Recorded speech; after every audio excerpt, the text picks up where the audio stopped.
Okay, so say you have a promo. You want to mark it up and you want to actually get something out of active reading. I actually get a lot of people asking me like, how do you mark up promos? How do you learn something from marking up promos? What is active or close reading?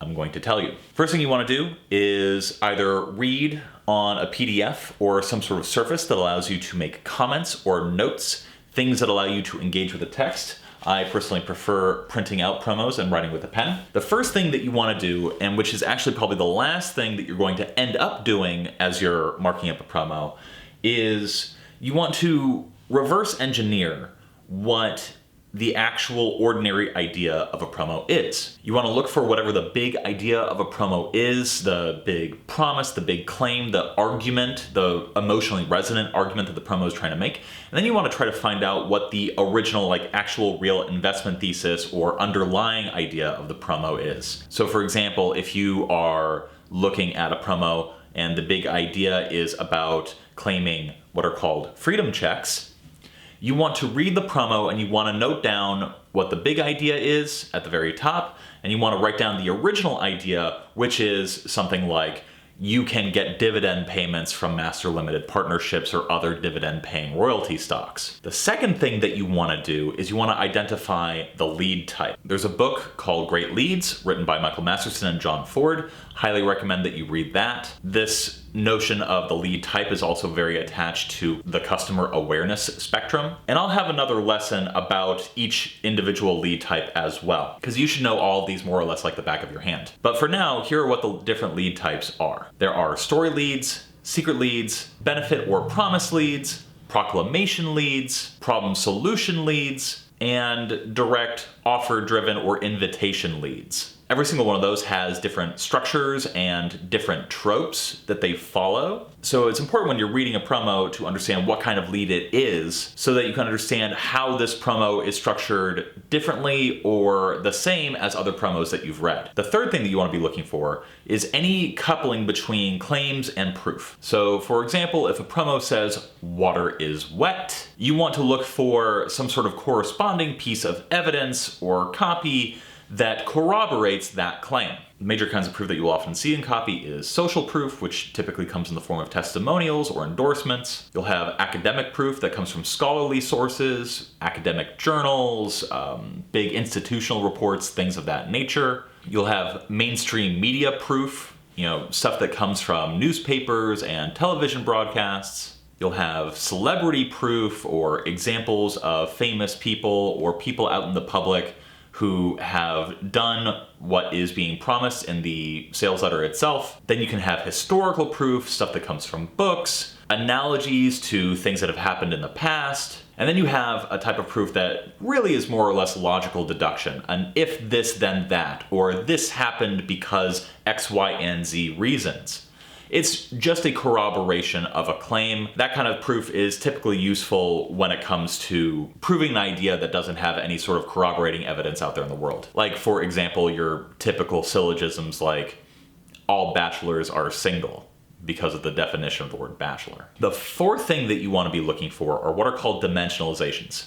Now, dimensionalization is one of the most important things that any copywriter can learn or know, and it's important in any sort of sales package for dimensionalization to take place. Dimensionalization really just means finding some way to reframe or re-articulate or drive home a point that a piece of copy is trying to make. For example, if you have a piece of proof that shows somebody turning $100 into $1,000, it would make sense to dimensionalize that by saying that this person has 10x their money. And you can further dimensionalize that by showing that the same result would have turned $1,000 into $10,000. And then you can take that and dimensionalize that a step further by saying what you could buy or what you could accomplish with that sort of money in your life.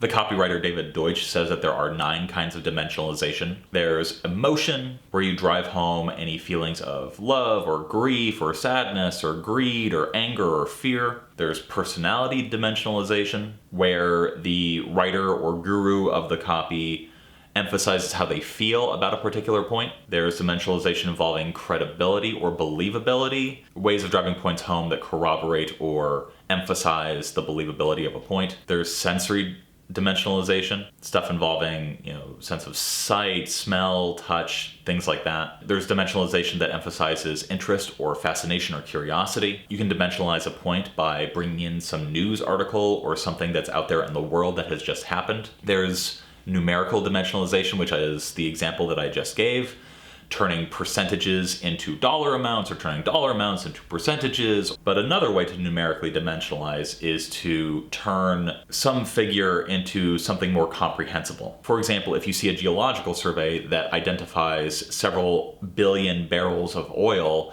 in a particular basin, you just take that number of barrels, multiply it by the current dollar value of a barrel of oil, and all of a sudden you have a numerical value attached to that quantity. One of the examples that David Deutsch likes to give is that there's 2,353 people who die every single day from heart disease, which is the equivalent of 5 747 jumbo jets crashing into the ocean every day.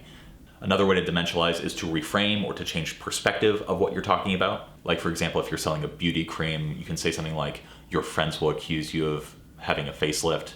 And another way to dimensionalize is to come up with some sort of historical analogy or to come up with some sort of event in history that you can compare what you're talking about to. For example, if you're talking about something in the financial industry, somebody cornering a market, for example, you can compare it to the Onion King, who cornered the market in onions, and it's not since the Onion King cornered the market in onions that somebody has so dramatically affected the options market in America. By the way, that's a real story, and it's one of the reasons why futures traders are banned from trading futures on onions in particular and practically no other commodity.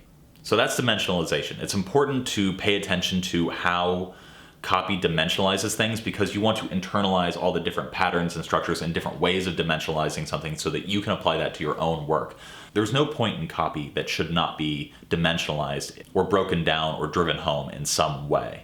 You want to make sure that what you're saying is communicated to the reader effectively, and reading and marking up copy is one way of learning how to do that. The other thing that you want to pay attention to are pivot points or places where we moved on to a different section of the copy. In another video, I'm going to break down the different sections of copy, like the ingredients that go into a sales letter. But really the easiest way to do this is to look for the subheads and then try to understand what that section following that subhead does in the context of the larger sales letter. Like, for example, is it part of the lead? Is it the credibility section? Is it a proof section? Is it a section that is designed to create an enemy? Is it a section that explains a mechanism or a catalyst? Is it the pivot to the offer?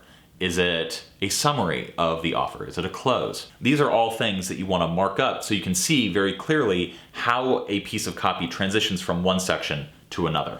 The sixth thing that you want to pay attention to when you're marking up copy is the offer. A good offer is one that is always framed or articulated to the reader as being better than others. An offer always needs to appear irresistible or to have desirable benefits that are articulated for a reader, and an offer needs to be effectively a no-brainer for the reader. And so what you want to do when you're reading the offer section, which is typically the latter half or the last 15 pages of a sales letter, you want to be looking for what the copy is doing to make you feel those three things. In the financial space, the offers typically involve a lead report, a few bonus reports, the newsletter itself, but it can also include a number of other things, like, for example, a text messaging service to alert you of new trades, or a money clip to hold all the money that you're going to make from using the service effectively. There's all sorts of creative ways to build an offer, and we're going to have a lesson on building offers